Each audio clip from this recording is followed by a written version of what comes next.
Welcome to With Love Men, where we dig deep into what it truly means to be a man today. I'm Jake Fishbein. Hi, everyone. Hi, Jake. I'm Nick Papadopoulos, affectionately known as Coach Nick. Together, we've led men's groups for a combined 25 years.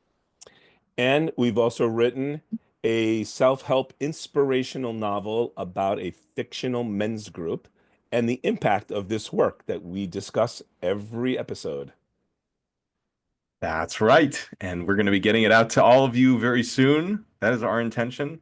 This podcast is another space in addition to our book and our men's group, The Arena, where we have real conversations about vulnerability, courage, and connection. No masks, no pretending, just honest talk about being men. Sounds awesome. So take a breath, that for you too, Jake.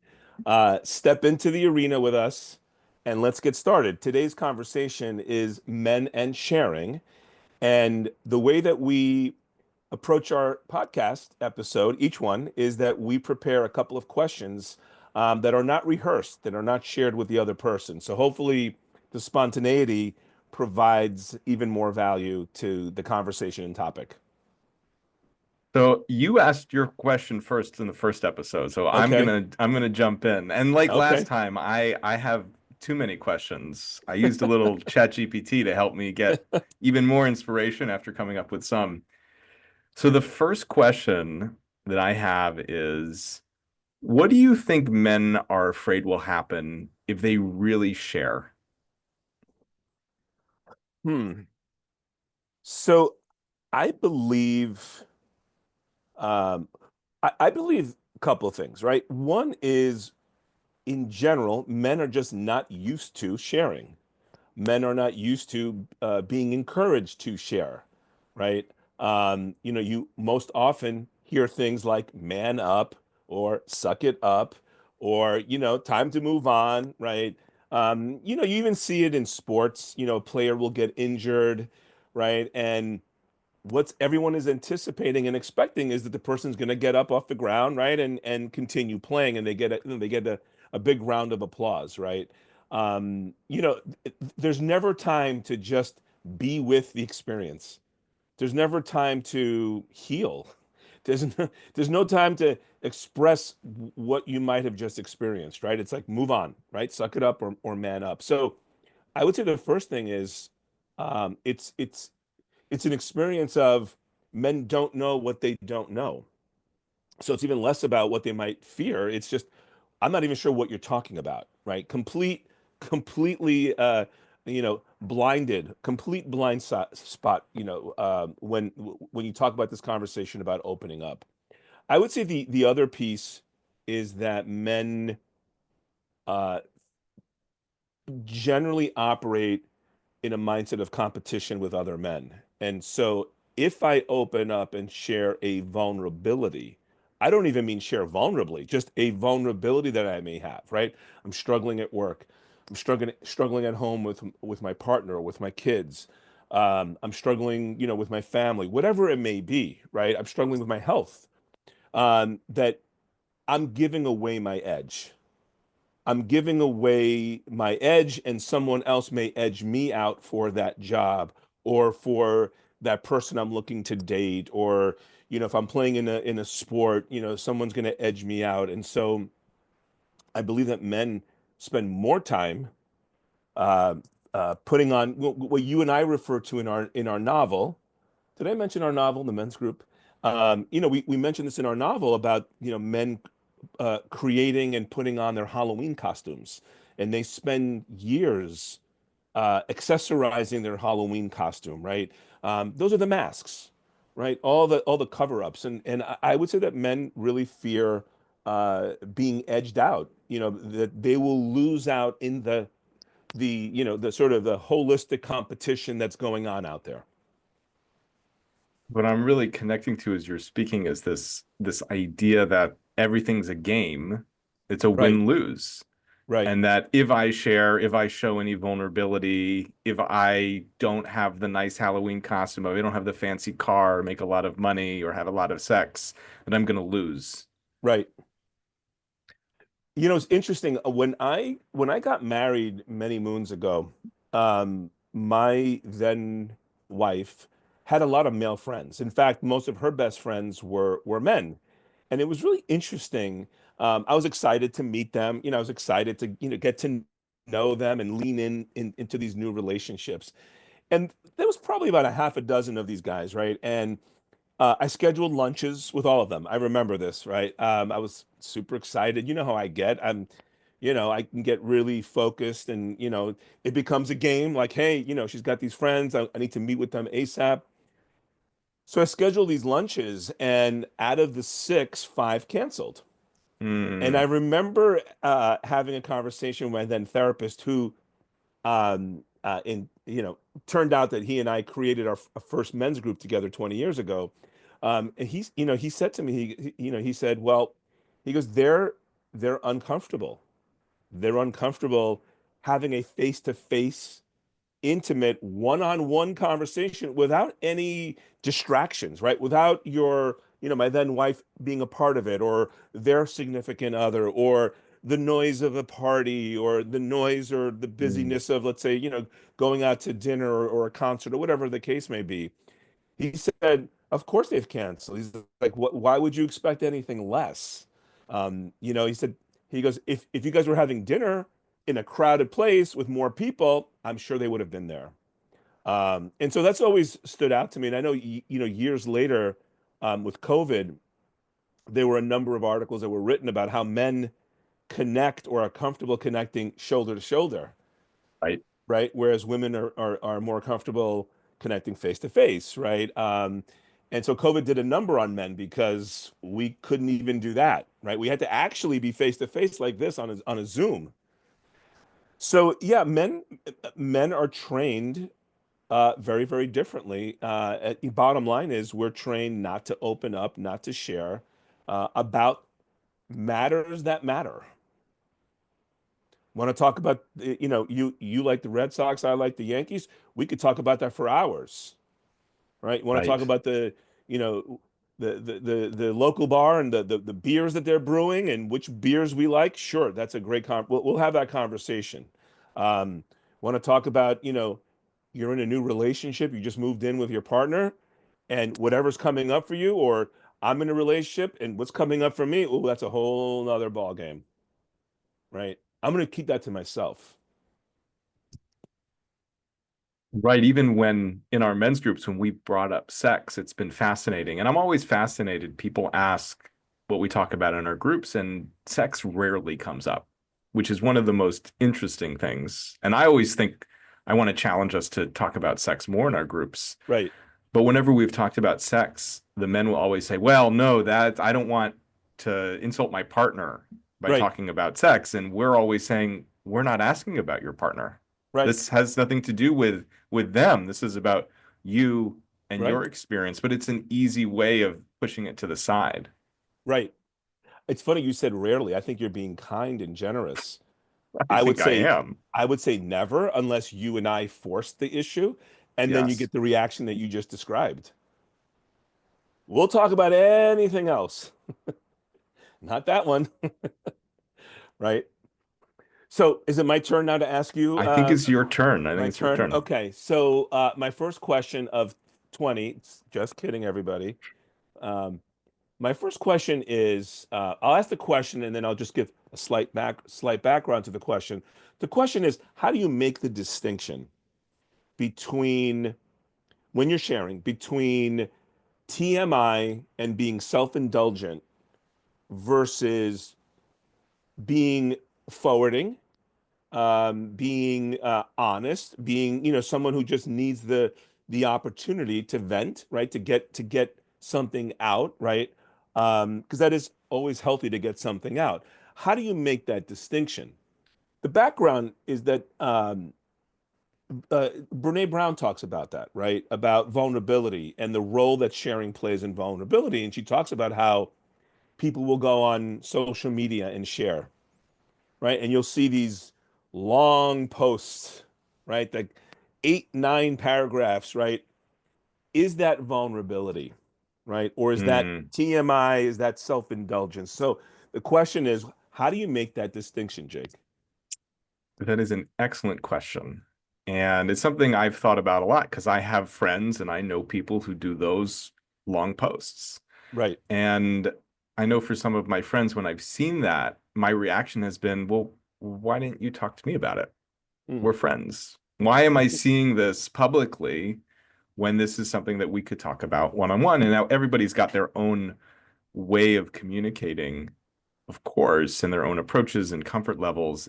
And I think oftentimes that line has to do with our own emotional intelligence Yeah. of really understanding why am I sharing this? Right. And it really comes down to asking that question. I think screwing up a lot of times in crossing that line because a lot of people, when they start exercising the sharing muscle, when they Right. start, and I always think sharing is when I'm taking what's internal and making it external. When I started exercising that sharing muscle, I probably went TMI. I Hmm. shared too many things. I've Right. experimented in relationships where I shared every time when I was feeling insecure. Guess Right. what? Didn't Right. work out so well. Right. I've also experimented with, do I need to share this? Is Right. this something that I need to sit with? And given the work that we do around sharing, whenever I do that, I become radically uncomfortable because I Right. feel like I'm doing something wrong, even though sometimes the healthy thing to do is not to share everything because it is TMI, it is self-indulgent, it is Right. ridiculous. If I shared the same thing 12 times, do I need to share it a 13th? Maybe I need to talk about it in a different way.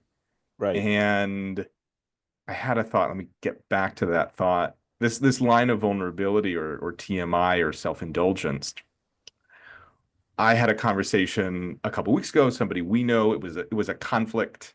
And this is what happens when I have conflicts. We were having this conversation. I stated my perspective, and this person was hurt.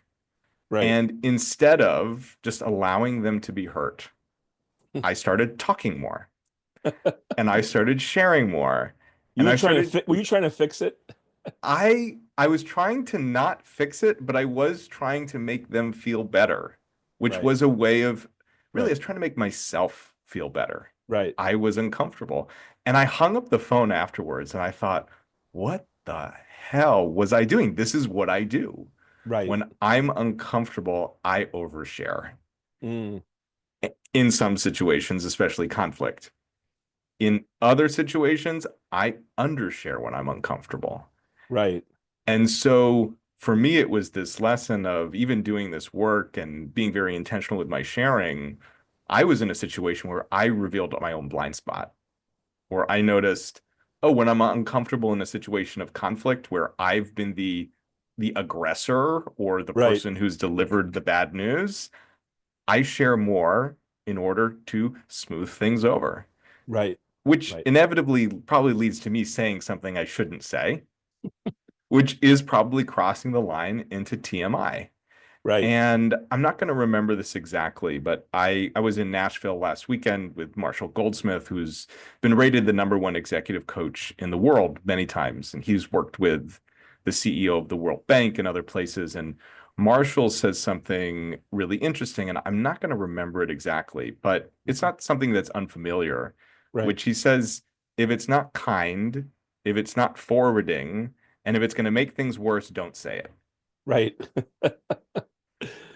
And I believe that there are certain things that even if it's running in my head, this Yeah. person is an asshole, it's probably not worth me saying you're being an asshole, Hmm. except in a certain situation. In our men's group, that's a different story Right. because we've intentionally created a place where we're gonna invite people to push those boundaries Right. because they can clean it up. But in my day-to-day life, that's not necessarily the right thing to do, even if it is the thought that I'm having. And you could apply this person's being an asshole to, I want to share really vulnerably about this trauma I experienced when I was 7 years old, or Right. I want to share very vulnerably about the sex me and my wife were having last night, or Right. I want to share very vulnerably about fill in the blank. That's no longer about connection. That's no longer vulnerability. That is something else entirely. And actually, it's probably about creating a disconnect. Hmm. And I'll say one more thing on the topic of those long Yeah. Facebook posts. those people, rightfully so, a lot of people I know who do that are going through really challenging times, Right. and they're looking for that love and affection, Yeah. and they get it. And if that's the thing that's going to fill up their bucket, even if I might not deem it vulnerable, Right. if it's what they need and they feel Yeah. vulnerable doing it, it is. And I guess one more thing, and then Yeah. well, I have a It's all good. great question for you, but All I want to good. hear your Well, responses. then you can keep talking so that way I don't get Okay. to go on the hot seat. You'll like this question. Um, that so many people think vulnerability is sharing that deep, dark secret. It's Right. crying, it's saying, I need help, it's admitting a vulnerability. And in the 10 years that I've been doing work around vulnerability, around sharing, around connection and relationships, what I've learned is that being vulnerable is any act you take where you don't know what the outcome is going to be. Bingo. Drop the That's mic. it. That's it. And so I can't really tell someone else what being vulnerable is.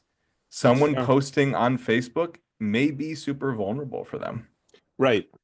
Right. And to the fact is, it would be for me. It would be Right. very vulnerable if I were to do that, and I choose not to do that. Yeah, it absolutely. I love that. I mean, what you just said at the very end there, not, sharing.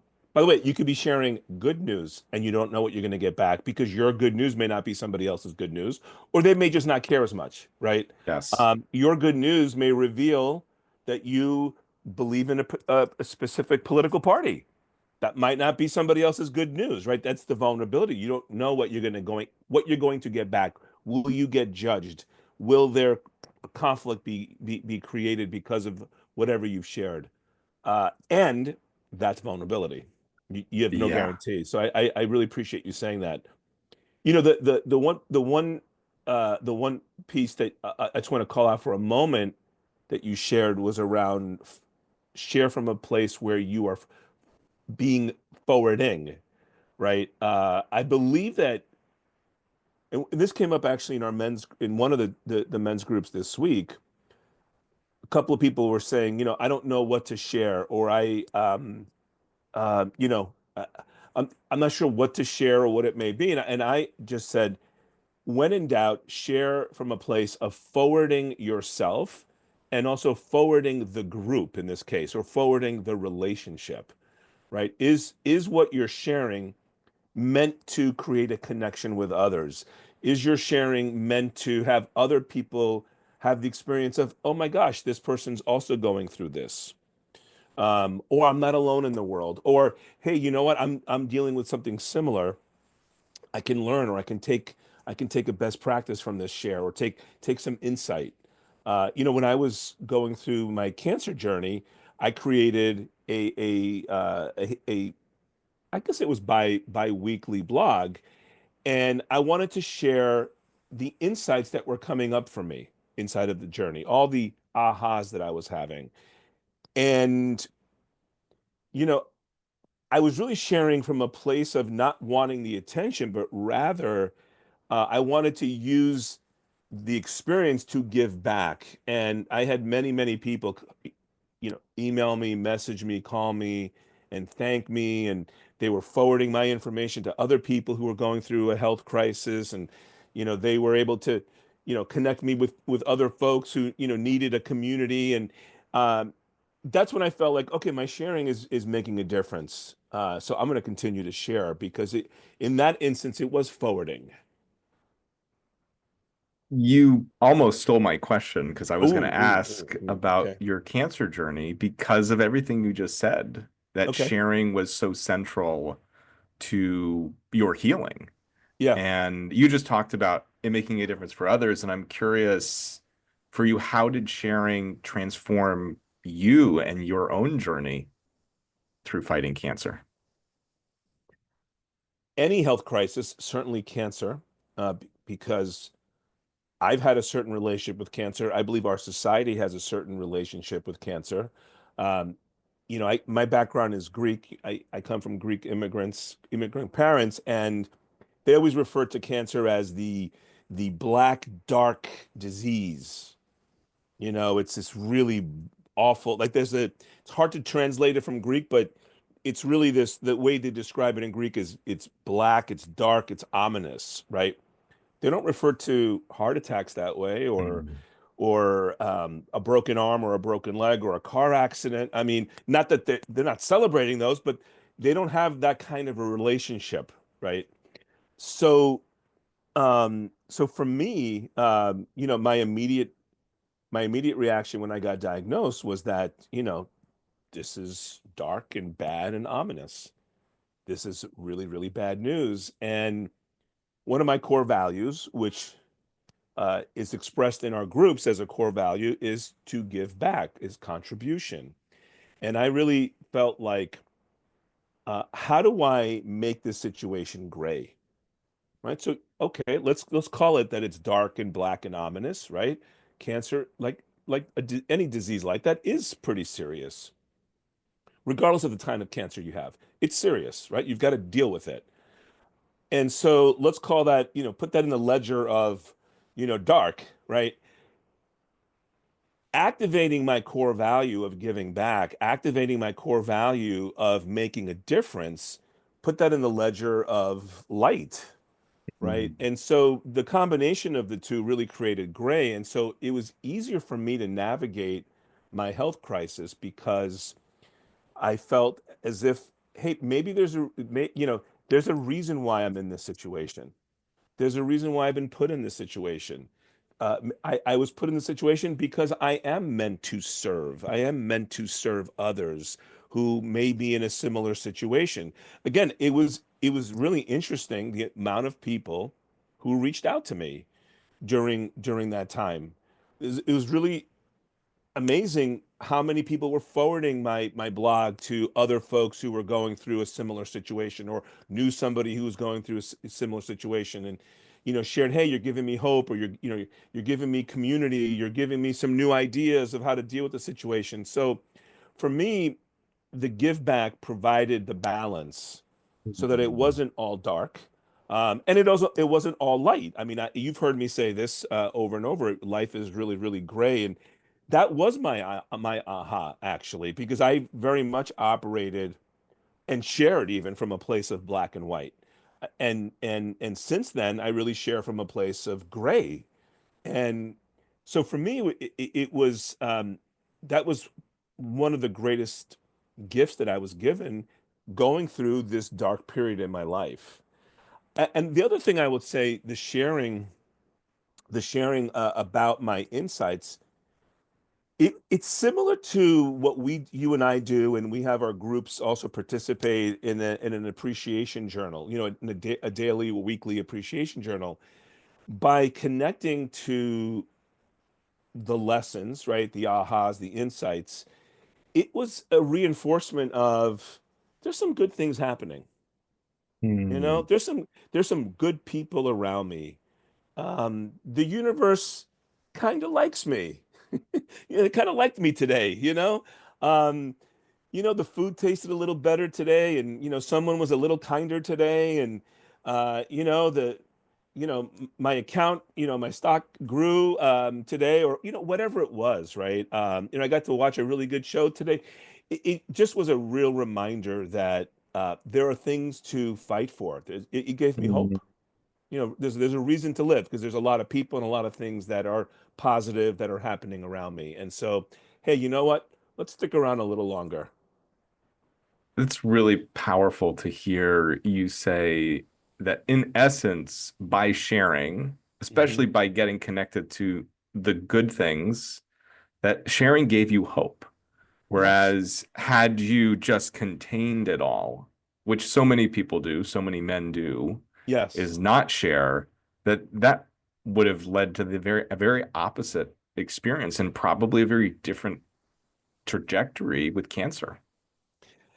Absolutely. And I'm glad you just said that because I would say when I first got diagnosed, uh, my first month, my first 4 or 5 weeks, I was not writing a blog.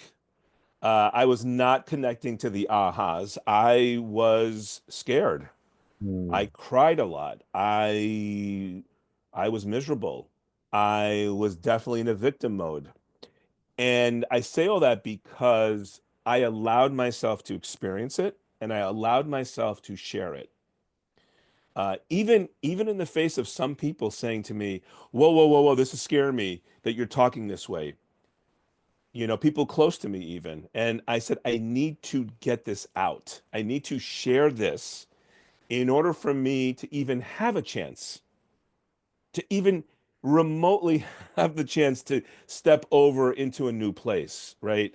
Uh, Yeah. so, so by allowing myself to be in the caca, right, to be in that really really fugly place, and share about it, it then allowed me to activate something different, which is what I was just describing. What I'm hearing so clearly, and it's something that's so important for everyone to get, and I mean, I struggle with it too from time to time, is in those really challenging moments to do what you did, which is feel it.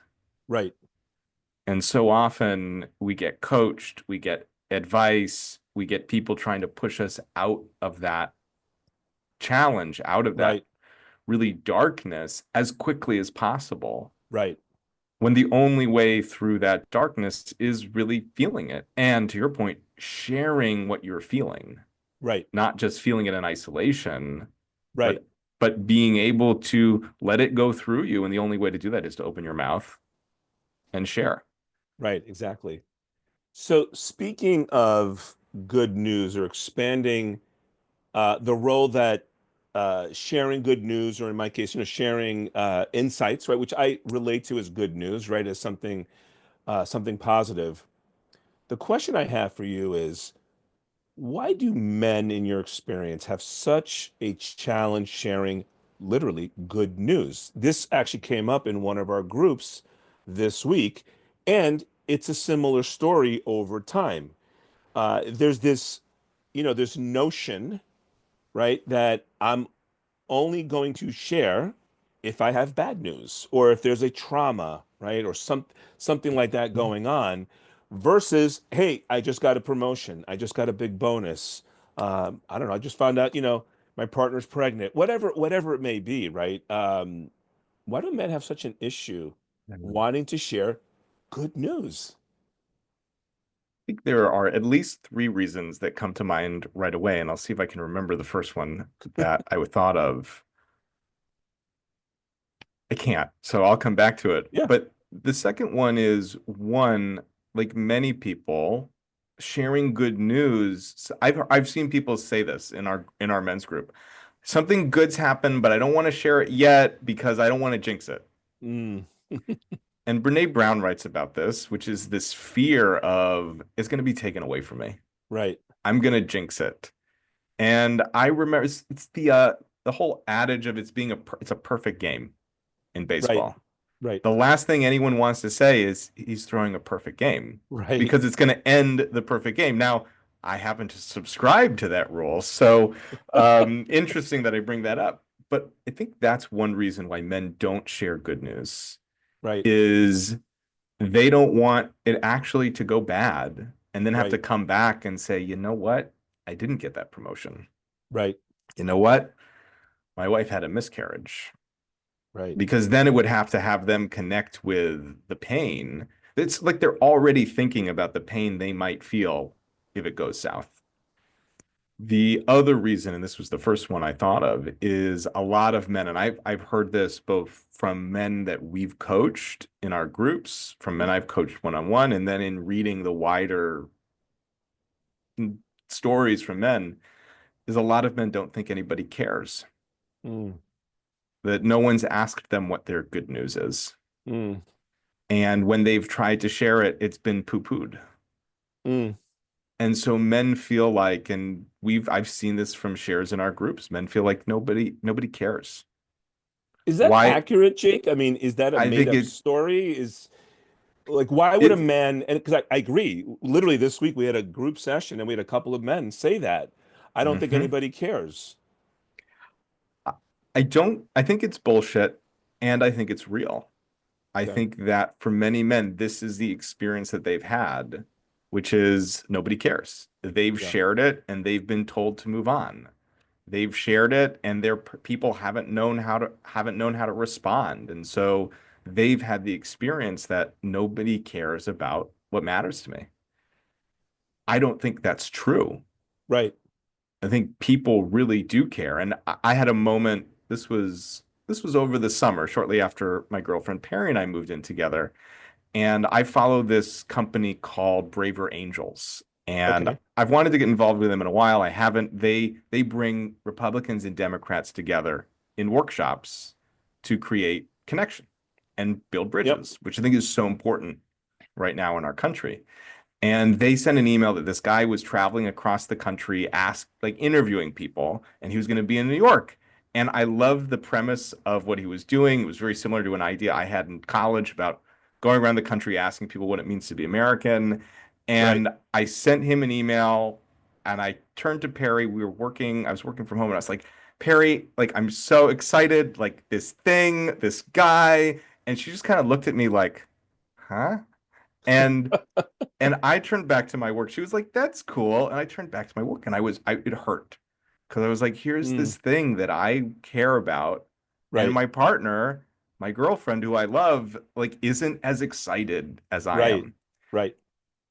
So a few minutes later, I said, "Hey, can I share something with you?" And I told her that. I said, I was bummed when I shared this, and you weren't excited." Right. And she said, I was excited.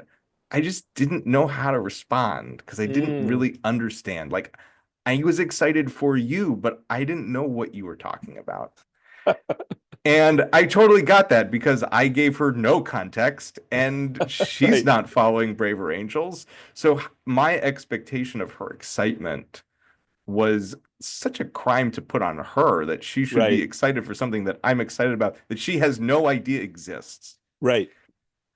But I think that's what so many men experience is this thing matters to me. I'm going to share it. And then there's a reaction like that, which Perry was excited. She just didn't know how to respond. Right. And that can lead to that experience because they're not going back and saying, hey, like that hurt when you weren't excited for me. Right. To not Right. get that clarification that no, I am excited for you. I need more information. I want you to share more. The other thing that makes me think about is, and this goes back to the end of our conversation last time, which I've heard from a few people really struck them about how men allow themselves to feel heartbreak around sports because Right. they have no responsibility. That many men are ridiculed for their obsession with sports. Yes. That happens in my household constantly. Right. And that's something that men care about deeply. Mm. And so to feel ridiculed or made fun Right. of or not Right. validated for that thing that they care deeply about probably does also contribute to this experience of what I care about isn't important. Right. Well, it ties to what we were talking about at the very, very beginning of this episode around uh, sharing and not knowing what you're going to get back. And it's almost as if men want a guarantee of a positive response every time or Yes. agreement in the response, right? Um, you sharing what you shared with your partner, right? And let's say her response was lackadaisical, if you will, or not interested, right? Um, that's okay. I mean, It's right? If you okay. really in the grand scheme of things, it's okay. Yet you were being vulnerable and felt shot down, right? Just like with sports, like when the Yankees are on or it's October. I mean, you wouldn't know this but my team is always in the October postseason, the When Yankees. was the last time they won a World Series? I think we've won two since then. Who's we? Stop it, The stop Red it, Sox. stop it. And I'm totally ridiculed, right? And so, if you don't have that awareness, right, you're going to shrink the next time something important, something exciting, good news, right? We go back to that default of I'll only share, even if I do, which I may not even do that, but I'll only share the trauma or the bad news. What was it somebody said in our group this week? They said, this is not the Olympics for trauma, or Uh, like the Olympics of Misery or yeah, something like that, yeah, which I thought was brilliant. it was so brilliant. It was so spot on because it was in the context of men, please share your good news, right? I mean, we have so many things coming at us all day long, right? We have guys on, there are men in our circle, who are experiencing challenges. The stock market has been funky to say the least. Right? I mean, people are experiencing all kinds of pressures. We have two men in the group who have babies, right? I mean, there's a lot going on. Please share the good news. And the other person said, yeah, this isn't the Olympics for misery. I mean, it's okay to balance things out. I mean, we are a whole Yeah. human. We have a left arm, a right arm, like share the darkness, share the lightness, right? I mean, and I think the good news, I believe, can also give hope to others, which is what I was saying about my journey with my health situation. Share so that people can learn. Share so that people have some hope, right? Versus, geez, we have 15 guys in a group and there's like nothing positive happening to anybody. Yeah. Their metaphorical team is all losing, every single one of us. And if you think about the media and the news, what we're bombarded with all of the time is bad news. I know, That I know. bad news dominates our world. Yeah, Which I always think about, we think about these systems that are running our world. It's just a bunch of humans. right, And so we're taking the individual human behaviors and just imposing them on our systems. Of right, course, we're inundated with bad news right, because biologically it's advantageous because we're out there looking for what's going to kill us. right, But we're in a world where, hopefully, that those things that we used to have to avoid, at least here in the United States, we don't have to avoid. We're not looking for bears in the caves anymore. right, We don't have to worry about the warmongering neighbors 5 miles down the road. We right, don't need to focus on the bad news, but we do because it keeps us safe, even though right, it's causing rampant levels of anxiety and depression in our right, world.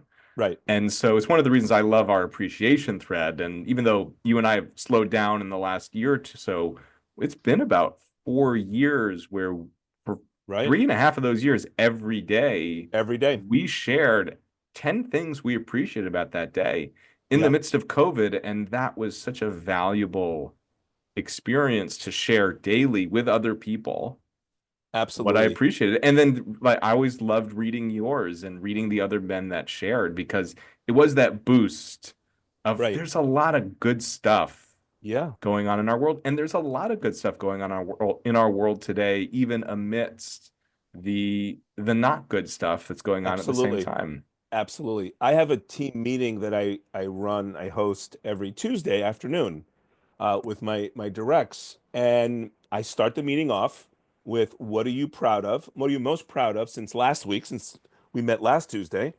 And one form of recognition. Just recognize somebody. It could be someone in the circle on the team, or it could be somebody on the outside. And I've been at my company now for 4 years. So I've been doing this more or less for 4 years, right? I mean, obviously some interruptions, but it is amazing. It's not like there's any surprise. My team knows on the agenda, we do what are you most proud of and recognize someone. And I literally have to prompt someone every Tuesday who's going to go first. And there's always the humana, uncomfortable. It is fascinating, this reluctance to celebrate. Yeah. I wonder if part of it is, and I think my generation in particular, the millennials, I wonder if part of it is got drilled into us to be humble in some ways.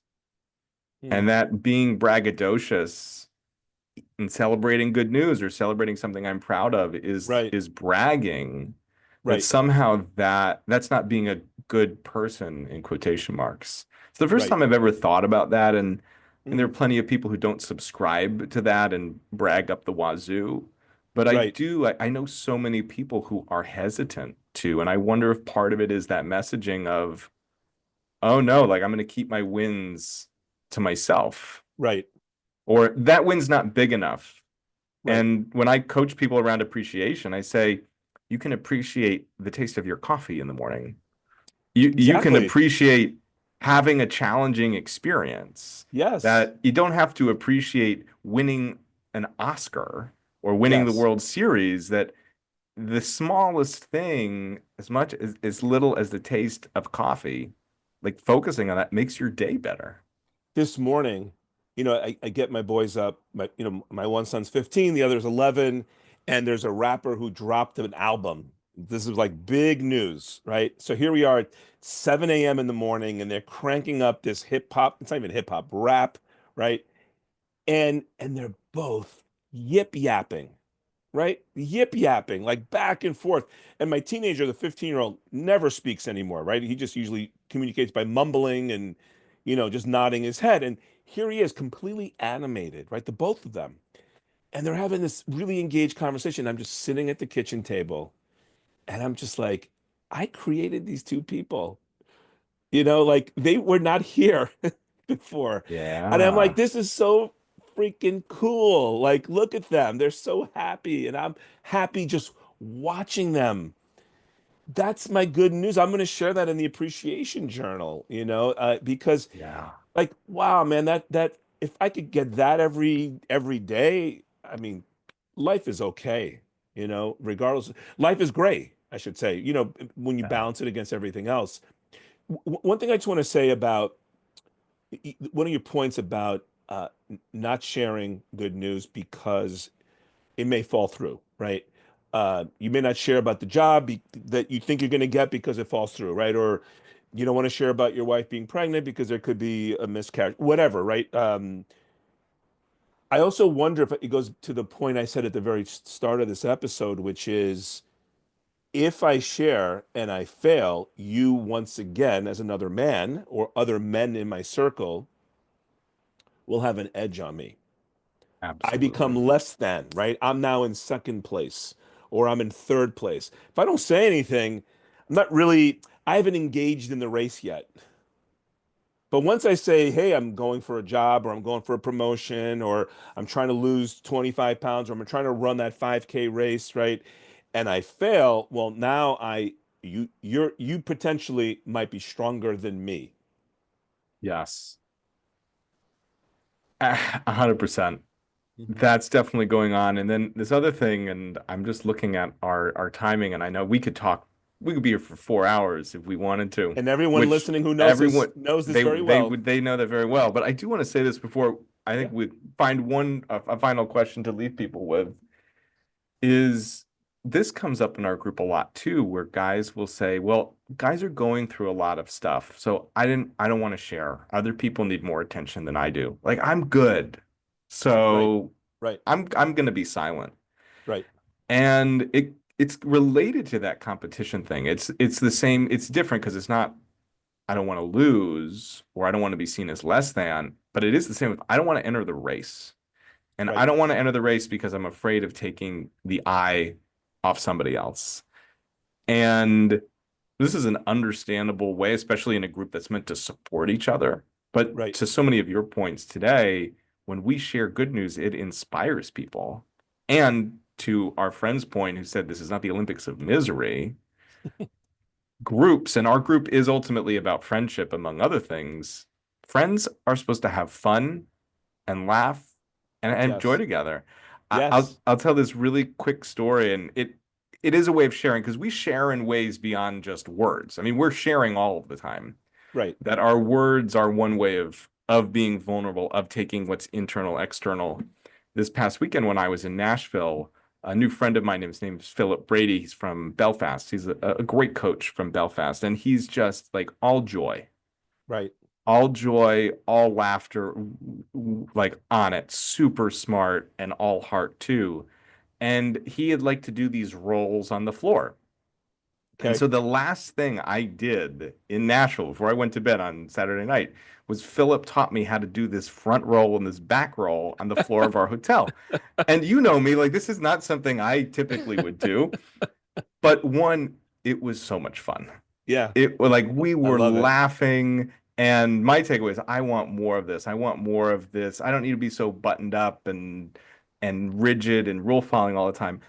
But the reason I share it is because as I was doing these roles, and I didn't know it at the time, there is this group of, I don't know, 5 to 10 teenage boys who are standing by the elevator watching me and Philip and another new friend of mine, Aaron, who's another phenomenal coach, and Zach, who's another phenomenal coach, the four of us laughing and rolling on the floor. And Philip messaged us afterwards. He texted the four of us. He said, we just showed all these teenagers just saw four grown men Yes. playing Love it. Role modeling a different way of being. a different way of being, and that's sharing too. That we shared with Absolutely. them, even though I did not have a conversation with them. Yes.